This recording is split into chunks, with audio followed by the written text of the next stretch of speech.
తెలుగుదేశం పార్టీలో సీనియర్లు సూపర్ సీనియర్లు ఎంతమంది ఉన్నా వారిలో పూసపాటి అశోక్ గజపతిరాజు రూటే సెపరేట్. ఆయనదంతా ముక్కుసూటి వ్యవహారమే. ఇంకా చెప్పాలి అంటే అంతా సింప్లిసిటీనే. అందుకే ఆయన తన ఫ్యామిలీతో కలిసి హైదరాబాద్ వెళ్లి అక్కడి నుంచి మరో రైలులో మహారాష్ట్ర వెళ్లేందుకు సికింద్రాబాద్ రైల్వే స్టేషన్ లో రైల్వే ప్లాట్ఫామ్ పై రైలు కోసం ఓ సాధారణ ప్రయాణికుల్లా వేచి చూస్తున్నారు. అందుకు సంబంధించిన ఓ చిత్రరాజ్యం అటు మీడియాలో ఇటు సోషల్ మీడియాలో చుట్టేస్తోంది. దీంతో పూసపాటి అశోక్ గజపతిరాజు వ్యవహార శైలిపై ఉత్తరాంధ్ర ప్రజలు తమదైన శైలిలో అభివర్ణిస్తున్నారు. ఆయన మహారాజని, పదవిలో ఉన్నా లేకున్నా ప్రజలతో ఇట్టే మమేకమైపోతారని వారు వివరిస్తున్నారు. 4 దశాబ్దాల రాజకీయ చరిత్ర కలిగి ఉన్న ఈ అశోకుడు తెలుగుదేశం పార్టీలో చేరి ఆ పార్టీలోనే నేటికి కొనసాగుతున్నారని, ఎన్టీఆర్, చంద్రబాబు కేబినెట్ లో వివిధ కీలక శాఖల మంత్రిగా పనిచేశారని, అలాగే ప్రధాని నరేంద్ర మోడీ కేబినెట్ లో కేంద్ర పౌర విమానయాన శాఖ మంత్రిగా కూడా విధులు నిర్వర్తించారని, అయితే ఏనాడు కించిత్ అధికార దర్పాన్ని ప్రదర్శించిన దాఖలాలైతే ఆయన హిస్టరీలోనే లేవని,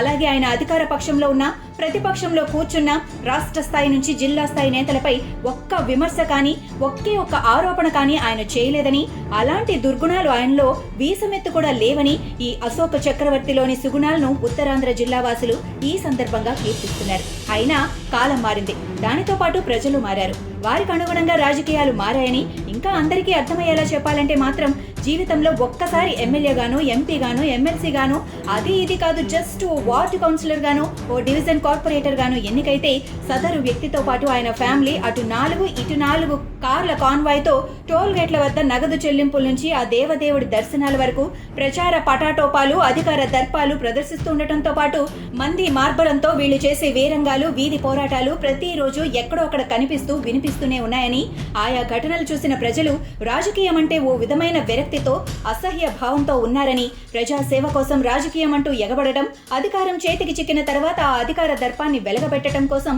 వారు చేస్తున్న విన్యాసాలను ఇప్పటికే ప్రజలు గుర్తించారని, అలాంటి వేళ రాజకీయంగా ఎన్నో పదవులు అనుభవించి ఇంకా చెప్పాలి అంటే లక్షలాది ఎకరాల భూమిని దానంగా ఇవ్వటమే కాకుండా ఉత్తరాంధ్రలో ఎన్నో గుళ్ళు గోపురాల్లో నేటికి ధూపదీప నైవేద్యానికి నోచుకుంటున్నాయంటే అదంతా పూసపాటి వంశీయుల చేతి చలవేనని, అలాంటి వంశానికి చెందిన ఆయన ఇలా రైల్వే స్టేషన్లో ఓ సాధారణ ప్రయాణికుల్లా కూర్చొని ఉండటం గల చిత్రరాజాన్ని నేటి నాయకగణం కానీ ఓసారి పరిశీలనగా పరిశీలిస్తే నేతలు, మహానేతలు, జననేతలంటూ తమకు తాము భుజకీర్తులు తగిలించుకొని చెప్పుకుంటూ తిరుగుతున్న వారిలో కనీసం కొద్ది మార్పైనా వస్తుందని ఉత్తరాంధ్ర వాసులు వ్యంగ్యంగా పేర్కొంటున్నారు. ఒకసారి తాత కానీ తండ్రి కానీ ముఖ్యమంత్రి పీఠమెక్కితే ఆ పీఠమెక్కేందుకు తాము సైతం సర్వ హక్కుదారులమని, ఇంకా చెప్పాలి అంటే ఆ వారసత్వాన్ని పేటెంట్ గా పుణికి పుచ్చుకున్నామంటున్న కొన్ని అసాధారణ జీవులు ఓ విధమైన భ్రమలో అధికారం అనే అందలం కోసం అర్రులు చేస్తున్నాయని, కానీ అలాంటి ఆలోచనే తన దరి చేరని అని మహారాజు ఈ అశోక్ గజపతిరాజు అని వారు వివరిస్తున్నారు.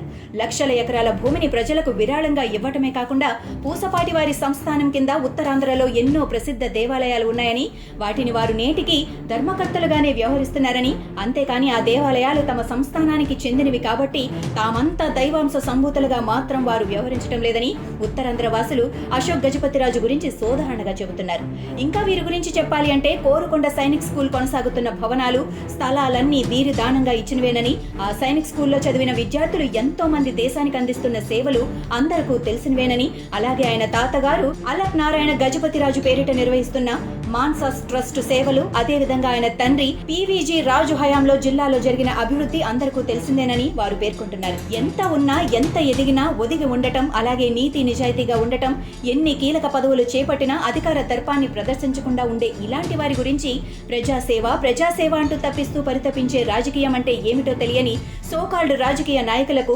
జస్ట్ పాఠాలుగానైనా వివరిస్తే తెలుగు నేలపై రాజకీయం వెలుగు లీనుతోందని ఉత్తరాంధ్ర ప్రజానీకం అంటుంది. అయినా నాయకుడంటే జిల్లాలకు జిల్లాలు, ప్రాంతాలకు ప్రాంతాలను తమ గుప్పెట్లో పెట్టుకుని పార్టీని అధికారంలోకి తీసుకువచ్చే ఓ విధమైన సరికొత్త మారణాయుధంగా నేటి రాజకీయం తయారయ్యిందని ఉత్తరాంధ్ర వాసులు ఆందోళనతో కూడిన ఆవేదన వ్యక్తం చేస్తున్నారు.